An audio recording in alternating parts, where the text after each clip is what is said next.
বিশ্বনবী পাগলের মতো একবার হাউজে কাউসারে যাবেন, একবার সিরাতে যাবেন, একবার পুলসিরাতের দিকে, একবার হাউজে কাউসারের দিকে পাগলের মতো দৌড়াতে থাকবেন।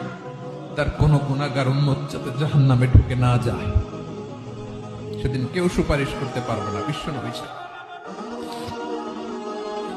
এজন্য 5 নম্বর আল্লাহ বললেন, মান যাল্লাযী ইয়াশফাউ ইনদাহু ইল্লা বিইযনিহি।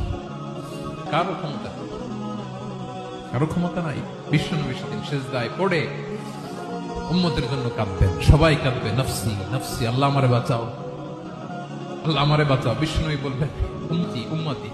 বিশ্বনবী আমার জন্য কাঁদবেন, আপনার জন্য কাঁদবেন, আমাদের জন্য সেদিন কেঁদে কেঁদে জাহান্নামের দরজায় দাঁড়িয়ে আমাদেরকে টেনে টেনে জান্নাতে ঢুকাবেন।